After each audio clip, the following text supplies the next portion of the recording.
You're listening to Finding Your Genius Zone with Dirk Nevelle.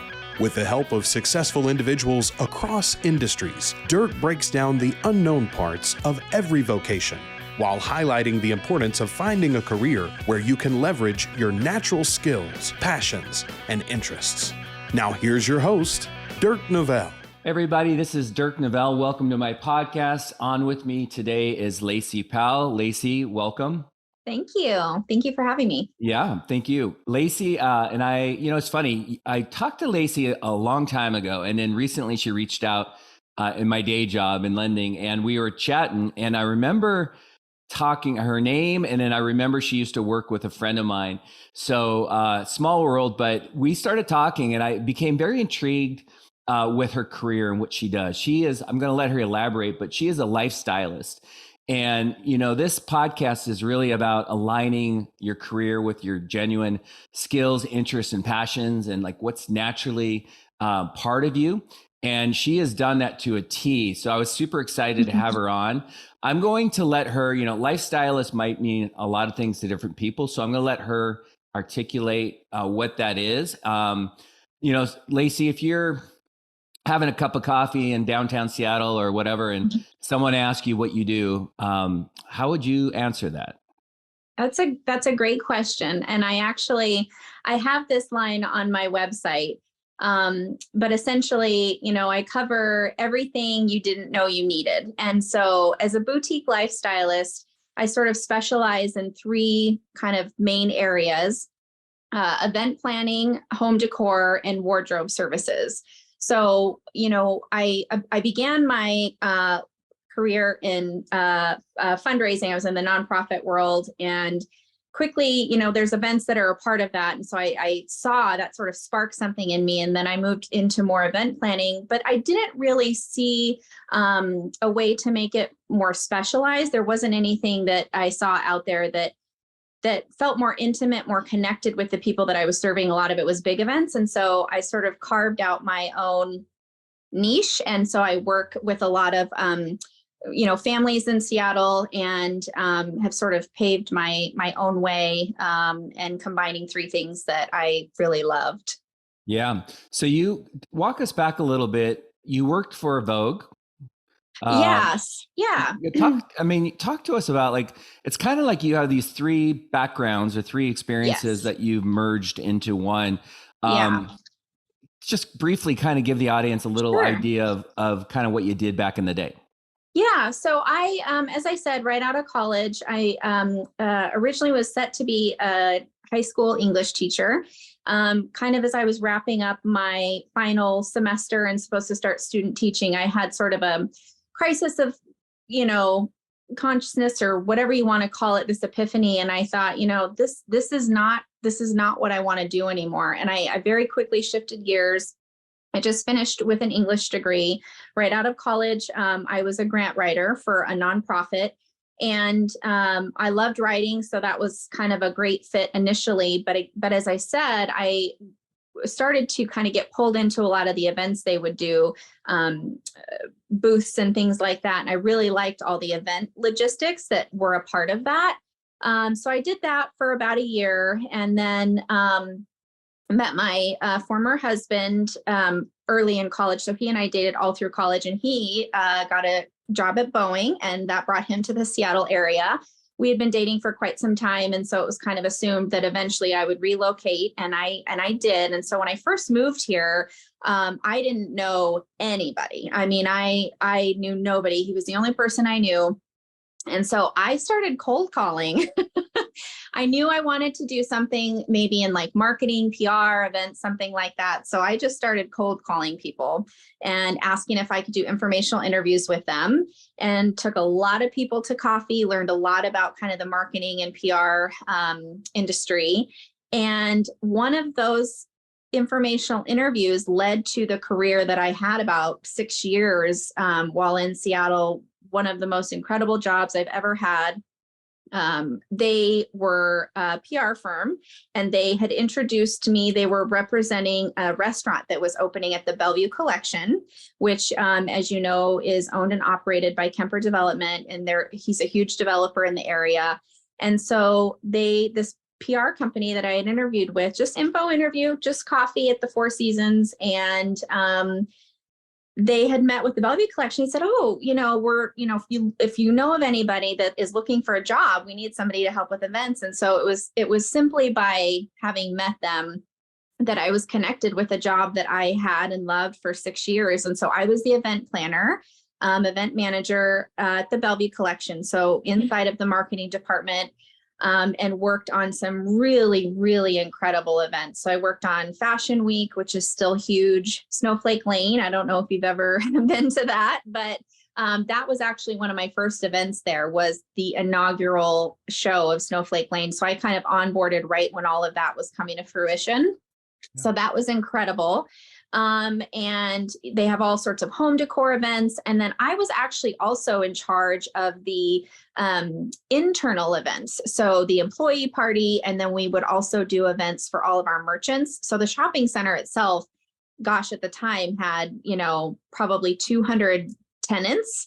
That, as you can imagine, back in 2005, since then, it has probably quadrupled with the addition of the second Lincoln Tower. And so I got to see it all. I got to do it all. And as a part of that, yes, we worked with Vogue magazine, which was just a mind-blowing experience to see how they work and to have a little kind of piece of the fashion industry come to Seattle and to work with them and to see just the level of fashion shows that they produce and put on, and their attention to detail was just insane. And then we did kind of some dining events as well. So I really did get exposed to a lot of things. But as I said, kind of what started to turn my head a bit was so many of the events that we did were big. They were in for the tens of thousands of people, especially Snowflake Lane. And I wanted to more closely be able to work with the people that I was serving. And so one of my favorite things to do when I was working at the Bellevue collection as event manager was to walk the streets of Snowflake Lane as the show is getting ready to start, because I could see the kids getting excited. I could see the parents even tear up sometimes, like listening to the music and seeing their kids. And so it was at that point that I really realized how much of a people person I can be, and kind of that intimate connection was so important. And, I love doing those bigger events, but I thought, how can I do this in a way that's more specialized and more intimate, and that allows me to kind of build relationships with my customers, so I'm getting a front row seat to how I'm impacting them. That was my favorite thing to do. And I thought, I'm missing this, I want to do more of that. And then I left and started my own company. So that was kind of the trajectory that got me to where I am today. Yeah, you're just making me think. Those are big memories for us when the kids young. Yeah. And even for us, memories are powerful, like the music, the fake snow coming down. Snow. So we spent many, many years going to those. So good job. Yeah. You did a great job. Thank you. Yeah. Those were powerful. So I'm kind of listening, and I'm wondering, you went to Colorado State, right? I did, yes. And did you go to high school in Colorado?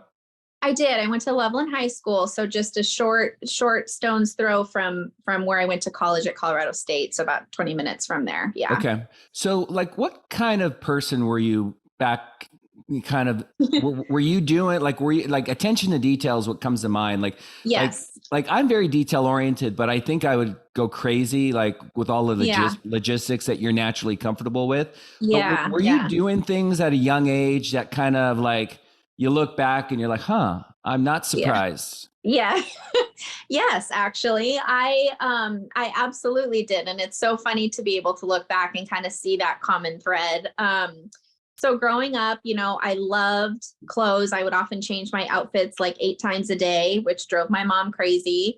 I always kept my room, had to be a certain way. I loved, planning productions and shows when I was little, and kind of did the whole performance in the living room kind of thing a lot. And I loved being on in that way. And so from a very early age, I kind of had a love of those sorts of experiences.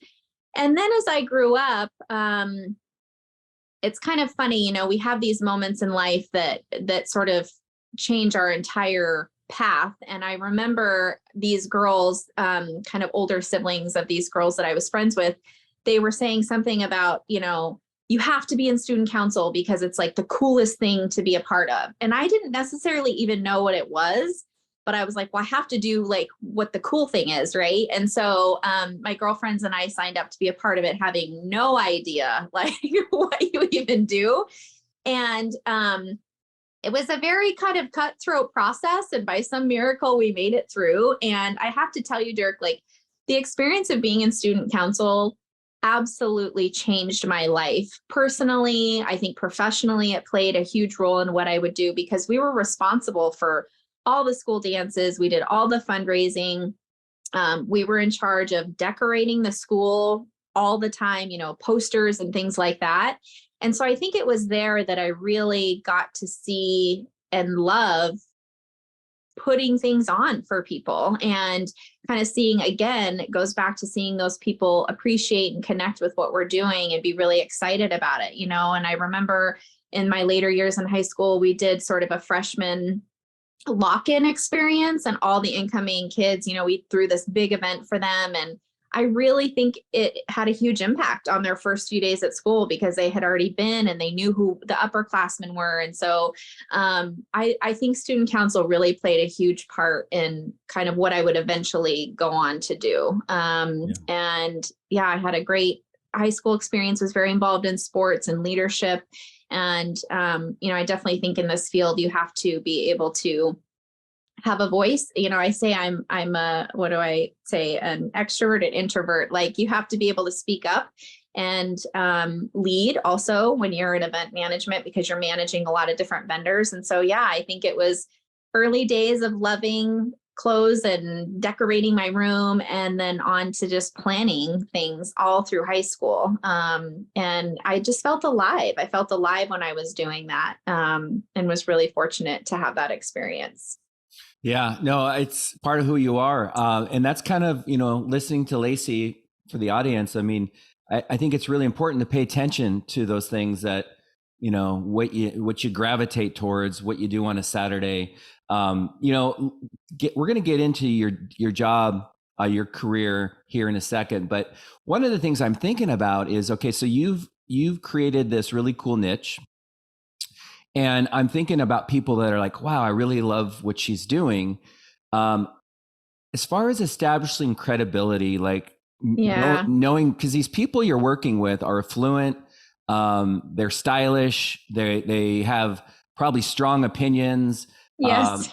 and they probably, to some extent, like even, they're know-it-alls, not in a bad way, but they know what they want. They know what they like. Yes. Absolutely. So, for you at a younger age or somebody coming out of school that would like to follow suit, I'm just thinking, how realistic is it to create a network like you have at a young age?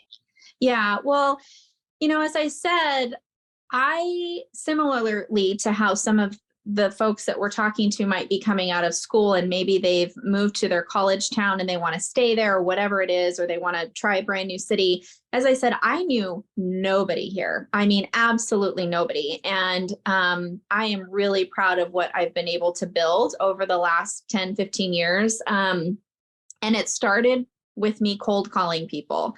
And I am such a big believer in relationships and connecting with people, not in a phony, like, oh, I like your tie way, but just true connection and vulnerability. And it was me putting myself out there as a fresh out of college, dumb that was just like, I think this is what I want to do. Would you be willing to meet me for coffee?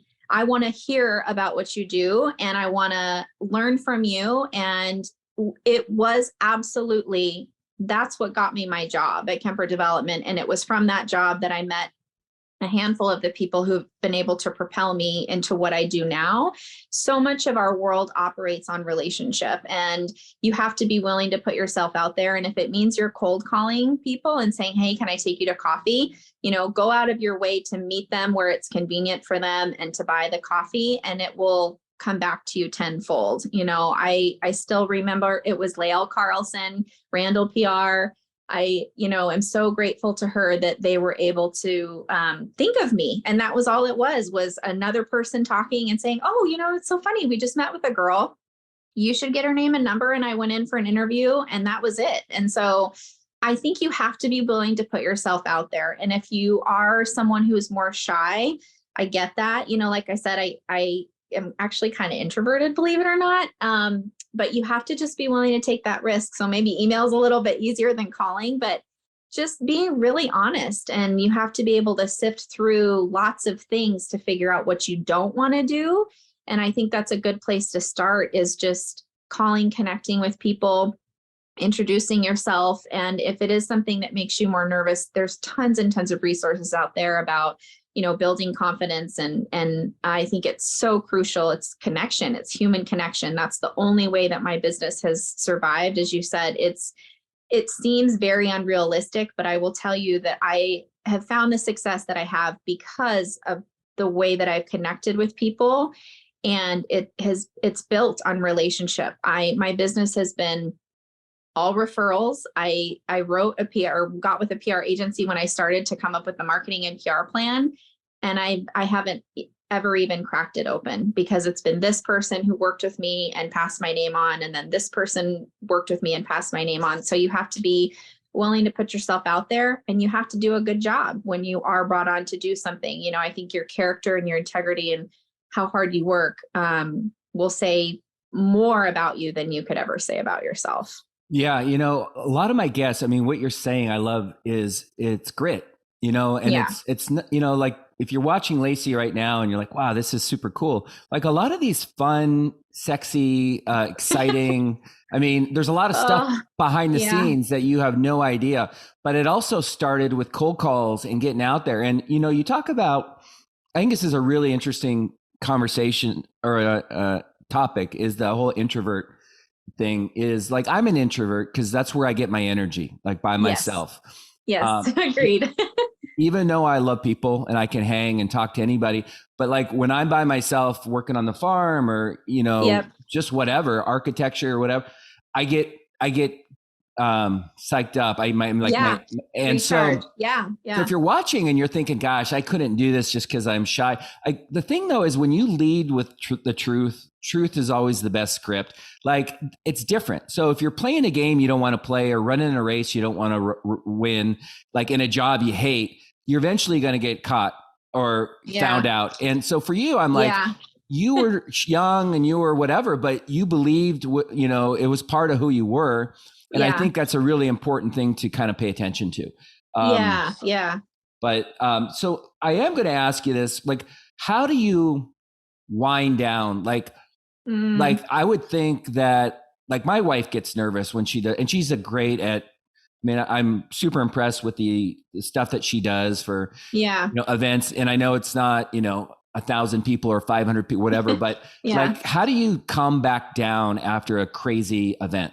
Yeah. Oh my gosh. Well, I can tell you, as I've gotten older, I just turned 41. It takes me longer to bounce back than it used to.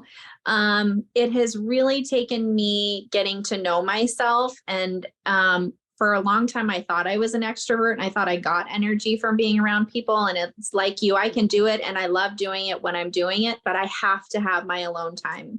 So typically what I'll do is, if I've got a big event, I will be conscious not to book anything for like 3 to 5 days after that, because it takes me, usually things around the house have lapsed because I've been so focused on the event, and I'm a very methodical routine person. And so I like to leave, 3-5 days post event to restock the fridge, to listen to my podcast that I love, to go on walks, to take some yoga, to sleep. I am a 9 hours kind of gal, and I didn't know that about myself until a few years ago. And I thought, that's really my sweet spot. And in order to do the best job that I can, I need to give that to myself. And I don't make apologies about that anymore. I think our culture is so much like, oh, 6 to 8 hours is great. That's not me. I'm on the long end of that, so I leave a lot of time to sleep in on the mornings, if I don't have the boys, obviously.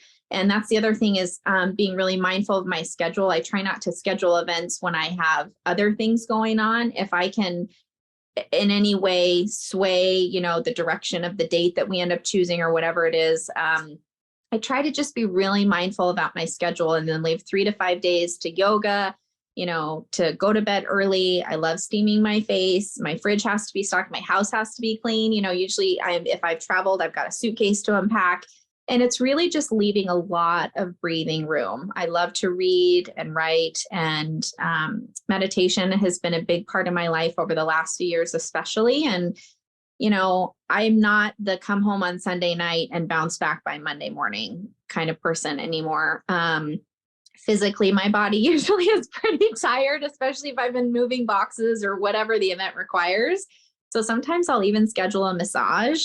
I can sneeze and throw my back out of whack. And so just really taking care of my body, because events can be very taxing physically too. And I just don't really plan any gatherings. I don't really want to see anybody for a few days after. I just need to reset, like you. That's where I fill my cup again. I love lighting candles, pick up some fresh flowers, and just kind of be in my element and just get some breathing room. So you're right. It takes a toll. Yeah, no, I bet it does. I love the meditation thing. I'm a big Joe Dispenza guy, if you know who he is. So let's get into, if people are like, okay, let's get into what Lacie does. Give me a couple flavors of, like, I don't want to put words in your mouth, but maybe like a big birthday party. I also know that you're involved with fashion, maybe helping people dress, design, maybe making up a room look, beautiful. Like, what are 2 or 3 of your favorite kind of things that you do, just to kind of give a little data? Yeah. So, as I said, I've kind of done things in sort of these 3 boxes. It's kind of how I categorize everything. I have done and been a part of some really incredible events. I have a client who kind of hosts a big summer baseball game every year at their property in the San Juans. And that's been really fun because we're kind of working in a more remote location. So any rentals that we have and things like that, you're accounting for a bigger budget because of tents and things like that you have to rent. On the islands, things are 10 times as expensive. So I love doing that baseball game. That's really fun and kind of down home family oriented. So I've loved doing that. I have helped with some kind of larger 40th birthdays seem to be a big thing for people. So I've done a couple big 40th birthdays. I did one that was Guns N' Roses themed, which was very fun. We did that at the Hard Rock downtown and had sort of a cover band that did all the Guns N' Roses favorites, which was like incredible and super nice guys. As far as events go, I actually really like doing the bigger stuff and the smaller stuff. That's not really, I don't really have favorites, but, kind of those smaller things. I had a client whose daughter recently got engaged and, she wanted to do just a really special cake. And so I worked with somebody to do this incredible cake. And that's much smaller, but you also think about what a special moment that is. And I, had to have it delivered at the right time and all this stuff and be very discreet because she was already there. And so I just like those kind of smaller things too. I've had a lot of fun with that. As far as wardrobe stuff goes, I have walked clients through big life transformations, divorces, kids leaving the house, weight loss, where they're completely redoing their look. And so I've worked with people to come up with a whole new look, as well as just kind of refresh whatever they have. One of the things I say is I have very good taste, but champagne taste, but a beer budget. Like, I'm a high-low person, so I like mixing and matching really expensive things with a TJ Maxx find or whatever. That's part of the thrill for me, is finding exactly what I wanted at Home Goods for, a third of the price. And so kind of helping them build on what they already have in their closet. So we're not being wasteful, right? And we're matching things that they already own with what are a few pieces we can add to this to really, triple your wardrobe options. And then as far as home decor goes, like, obviously, like, I love decorating my own house. I just moved in here and have had a really fun time. It's been a lot of work, but finding all the pieces for that, and just kind of room refreshes. I've worked with clients, one client who, the kids, they're at birthday parties all the time, and they went to lots of dinners and things like that. So we built out kind of a gift closet. And so it had all manner of, good hostess gift candles and things like that. And then some options for kids' birthdays. And then they have kind of a one-stop place where they can go. And we just keep that well stocked. So they're not stressing at the last minute to find something to take to, a party or whatever. I think one of my favorite things has been, again, just back to the relationship piece, is that this really requires that you listen really well to the people that you're working with. And I have known some of these people for years now at this point, and I know their allergies, and I know that their, daughter doesn't like, mustard, whatever it is. I feel very honored and fortunate that people have let me into their lives. Your wardrobe and your clothes and your body, that's a very intimate thing. Having people in your home or pulling your closest friends and family together for something, that's a really intimate thing. Buying gifts for somebody, that's an intimate thing. And I have to really be paying attention and listening really well to deliver. And that's a tough skill to hone, is to really listen. And, because I can have my thoughts about what I think we should give this person or what this should look like. But ultimately, at the end of the day, it's about the client. What is going to make them happy? How are they going to be connecting with their people at their party? And you have to listen well. And I feel really honored to have gotten to know people on the level that I have. These are all very intimate, vulnerable moments and connections and places and things. And that's a privilege to be let into somebody's life that way. One of my favorite things, honestly, to do, I love trip planning. I plan a big trip every year with my girlfriends and I around my birthday. And they joke that I'm like the cruise director, because I have a full itinerary that I put together, complete with wardrobe suggestions.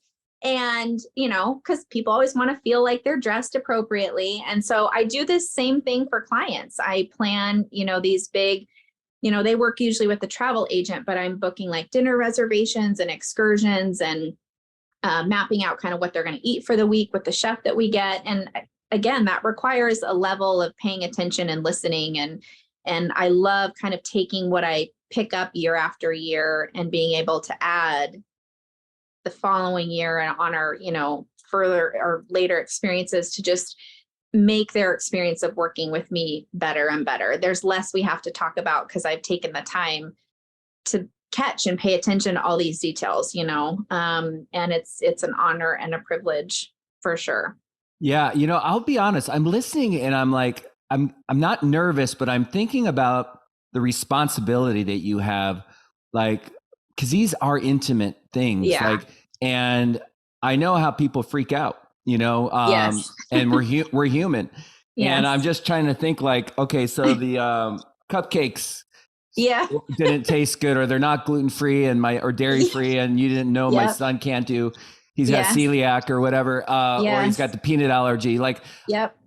I would think for your clientele that you've been with for a while, it's like dating. So you don't have to get to know you. You kind of know each other. And so, but then for new clients, I would think there's a lot of pressure to it's like a first date. You gotta have to absolutely really kind of I don't want to say play the game, but the responsibility component, I'm thinking, I don't think I have that in financial, helping someone buy a home or whatever. There's a lot of responsibility there. So I can relate. Yeah. But I know the intimate stuff, the birthdays, the weddings, the things that make people cry, if they don't go well, has there ever been, I guess question I would ask is there, I know, a story you can tell, one of your greatest lessons or just something funny that maybe it didn't go so well, but then it really actually strengthened the relationship?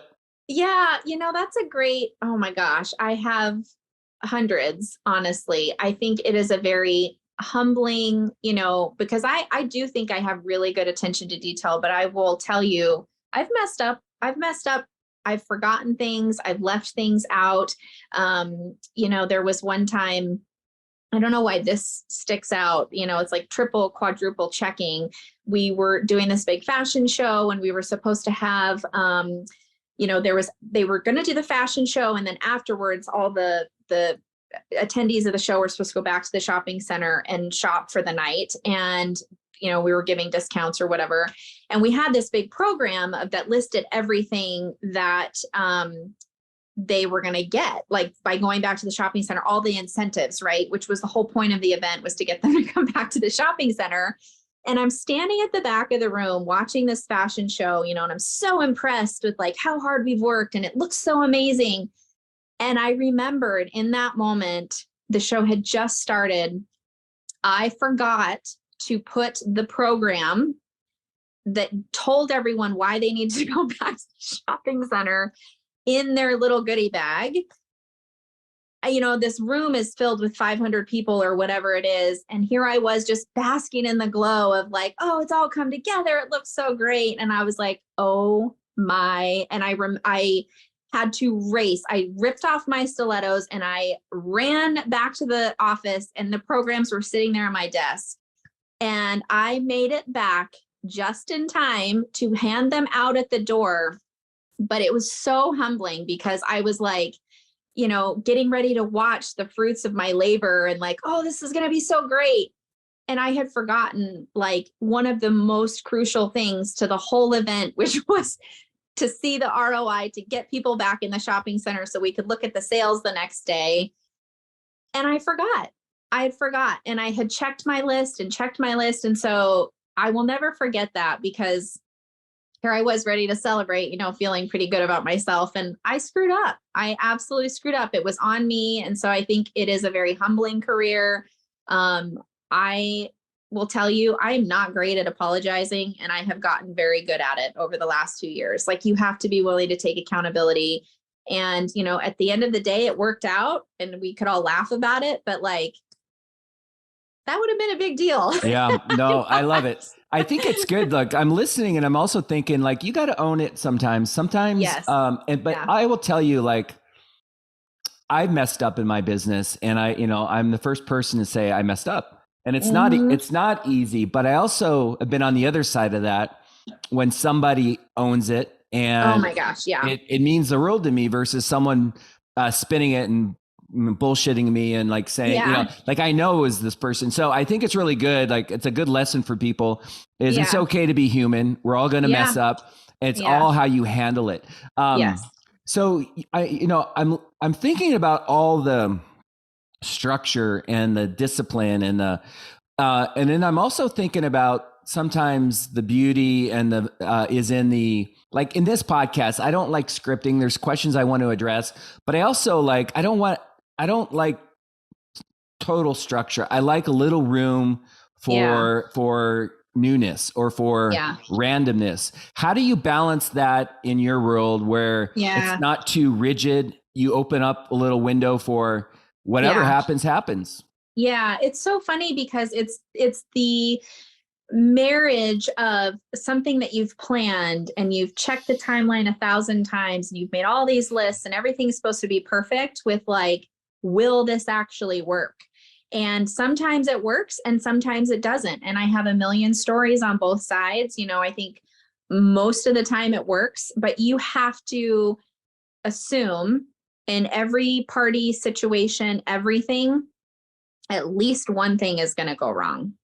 And the best you can do is try to be quick on your feet and flexible and keep a sense of humor about it. I think that's the main thing. I think I remember reading or hearing once that at any event, don't run anywhere as the event planner, because then people are going to think that something's wrong. Walk, keep your cool, keep your head on. Now, I ran across the bridge to get those programs because I knew if I wasn't back in time, I would be in big trouble. So, there's a time and a place, but just to walk, to keep your cool. I love to laugh. Like keeping a sense of humor about things is so important. I did a Christmas party 2 years ago and the fire alarm went off. It was still kind of COVID-y. ish, and we were trying to keep everything open. We had all the fires going and the fire alarm went off and would not go off. But then it was really funny the next year, we could all kind of laugh about it. And so I just say, assume at least one thing's going to go wrong. I don't typically take on weddings because those are a whole other beast. So I don't bill myself as a wedding planner. I may do it for close friends and family, but that's one thing that's a little bit harder, and especially with weddings, something is going to go wrong, and I'm a very regimented person. And I have to just realize like something's going to get messed up, and I just have to try to think on my feet, stay lighthearted about it, keep them cool, and just try to be flexible. And it is really hard because I'm not, I tend to be more type A usually. Yeah. So going back to meditation, I mean, I really love meditation. I do guided meditations. And so much of our life, especially your life and your career, your success comes from being in your head, right? Being dialed in. And so for meditation, like, it's really hard to get out of your head and drop down in your heart and try not to use all those things that brought you success, like your head and thinking and whatever. Yep. So I would think that meditation for you might be sometimes difficult to turn your monkey brain off. Oh my gosh.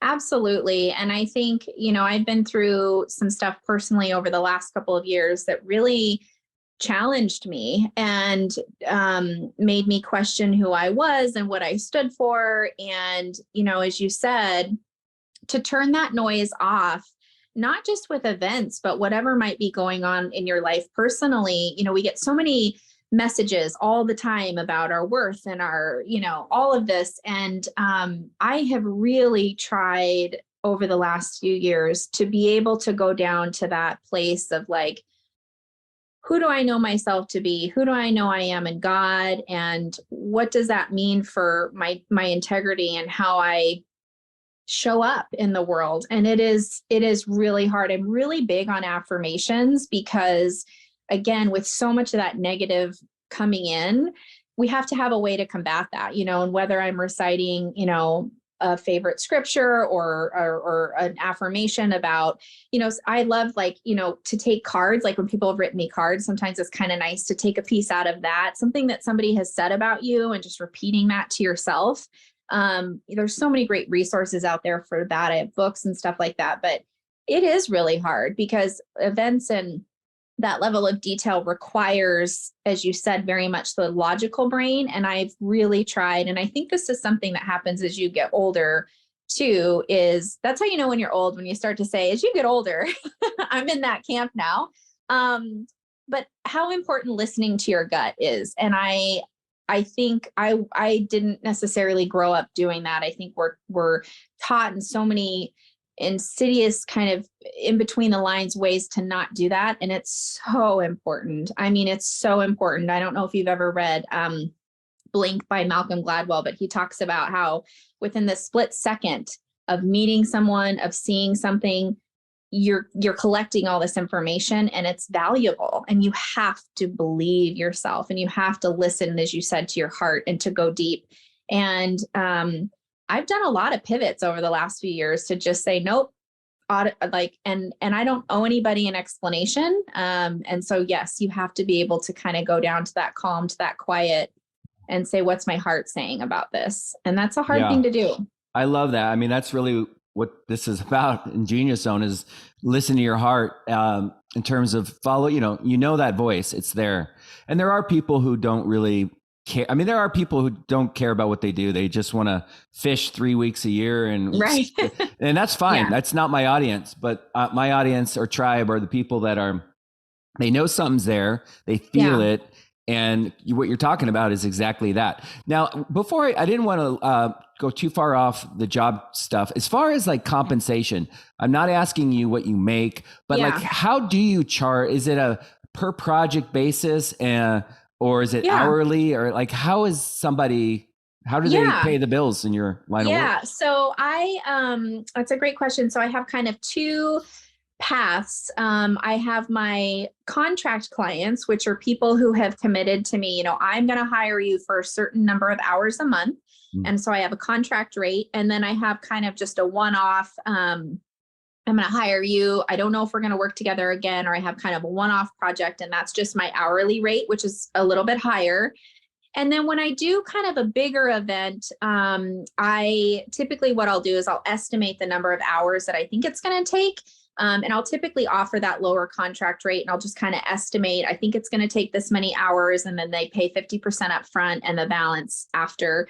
And, we're in an interesting market as far as pricing goes, because we are kind of in a more affluent area. I will tell you, though, there are pockets of this everywhere, right? It just takes tapping into that right crowd. And again, that goes back to the relationship building and putting yourself out there. But I had a piece of advice that somebody gave me once, and that was to charge the most you can say, looking in the mirror, and not laugh. What's a number that you can rationalize that feels reasonable, and you can say with a straight face, looking in the mirror. And I've never forgotten that, because we are in an affluent area, but people are money conscious, as they should be, especially over the last year's market's kind of been crazy. But I think that's a really important piece of advice, because we can have that imposter thing where we go out there and we're like, well, I don't know what I should charge, and like, I should start really low. But the reality is your value is your value. And, I have come to a place of being able to say, like, I understand, you're hoping to have an event planner more in this range.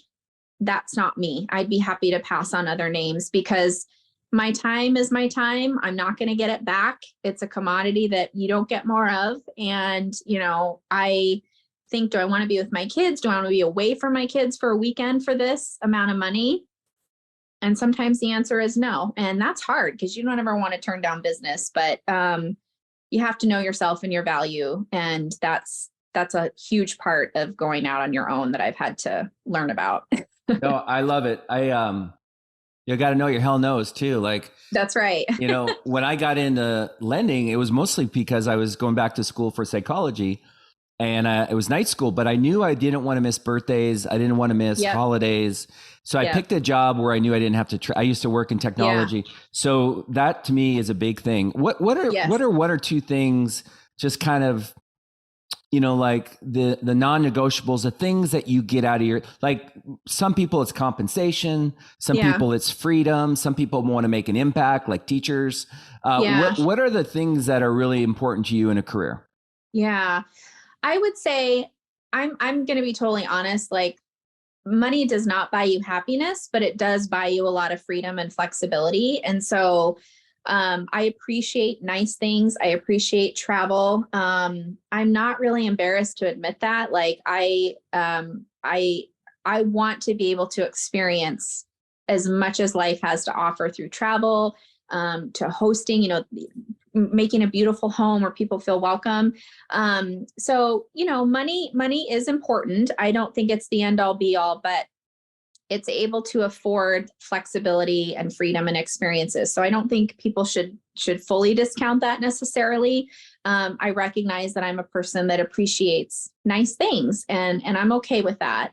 I wouldn't say it's probably the most important thing. I think that's up there, but I think the freedom to be able to take some time off in the summer to be with the kids, and friends and family and the people that I love, that to me is probably the most important thing, because again, you don't get that time back. I want to be with my kids while they still think I'm cool enough to hang out with them. And before they kind of go off and do their own thing. So I think relationships, that's really what it comes down to at the end of the day, and having time to take care of myself and the people that I love, and I'm really, really fortunate. The kids' schedules are kind of all over the place, and I feel like sometimes they're out of school more than they're in. And so to be able to be home and present with them, that was actually the main reason that I left to start my own company. I didn't know how much money I was going to make. I've been so blessed and so fortunate that it has worked well. And, God willing, it continues that way. But I left because I wanted a family, and I was working so many nights and weekends, and I had no say in when I worked and didn't work. And I knew the only way I would probably get that is by going out on my own. So I think being with the people I love and taking care of them and having enough time to do that and to fill up my cup so that I can take care of them. And probably second to that is, I like, as you probably do, the sales component. I like that there's no ceiling. There's no, you're going to make this much a year. I like that challenge of like, can I make more than I did last year? And if I didn't, how can I, it's a game of levers, and strings. And so that part I find really enticing and challenging is the sales component. I love it. Yeah. I mean, what I was really trying to do is give people an idea of some of the things that are in present or part of your career. The flexibility, the no cap on compensation, you can scale, you can work. I mean, I guess you only have so many hours in the day, so you can only do so many events. Exactly. Yeah. But you can always change what you charge. Right. And I think that's really a good thing you talked about is you have to get paid for what you're worth. What is one thing as we wind this down? Yeah. And again, I always say, I'm not trying to get negative, but what is one thing you're like, because there's plenty of things about like my day job in lending that I would warn people about if they wanted to get it. What's one that you're like, whoa, I didn't see this coming at all. And I don't like this part of my job. Yeah. I think a couple things that I find challenging, one is I'm the product. And so my only way of sort of quadrupling my income, whatever it is I'm going to have to expand.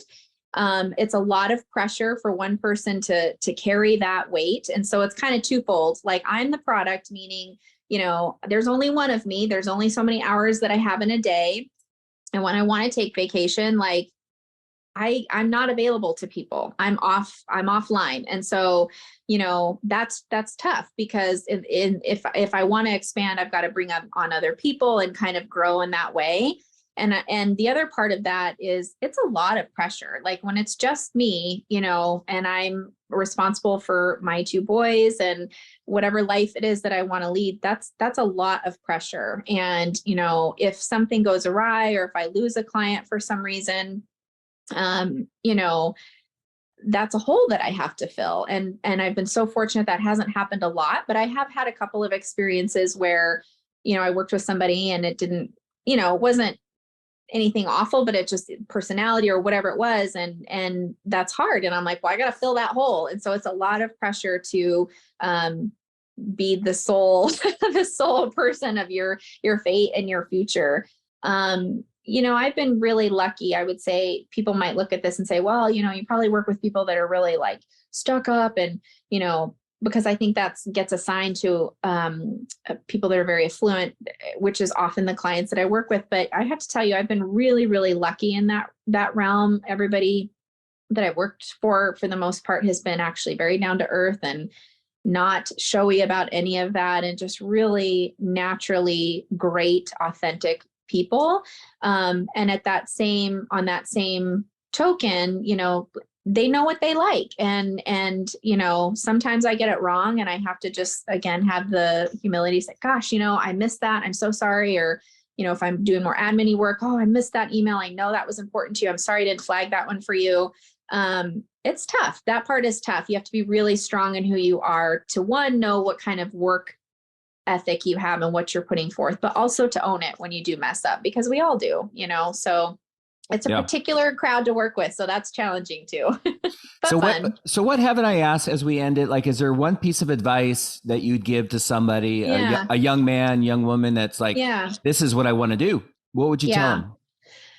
I would say, and this isn't just about what I do, but it's just, I would say about all careers in general, is the only way to figure out what you love is to know who you are. And the only way you figure that out is through a lot of trial and error and trying different things. And if you're afraid to fail, you're not going to put yourself out there in the way that will best get you to what you're ultimately supposed to do. I was going to be an English teacher, and everything in my body at the end of it was like, this isn't it, Lacie. And I disappointed a lot of people because I had gone all the way through the program and I was like, yeah, what you're doing, I don't want to do that anymore. And I had to just sit with that, and so I think being willing to take chances, to take risks, and to really know yourself. And a lot of that is just figuring out what you don't like. And there's so many outside forces pushing you and pulling you in all these different directions. So I think it's that meditating, it's taking that time to get centered and like, what's my heart saying? Where are my skills at? You really just have to know yourself, I think, for any career. And you only do that through trial and error.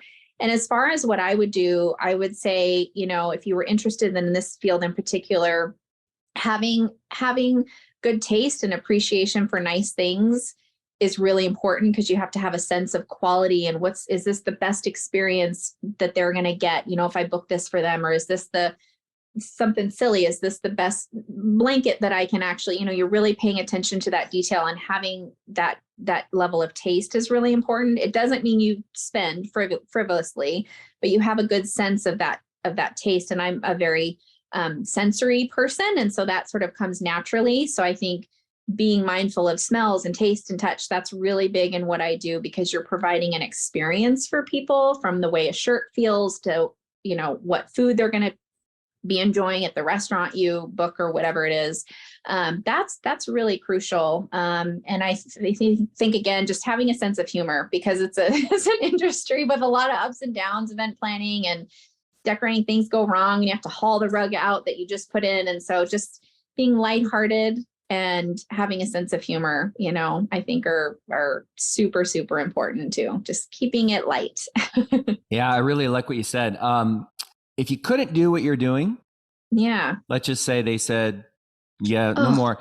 But what is a dream job for you? Like, I always ask this everybody, and it's interesting. And the reason I ask is it's like, I've had people that are like, they went 180, one of mine might be to write music for film scores.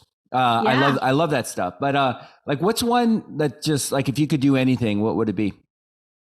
I would love to write.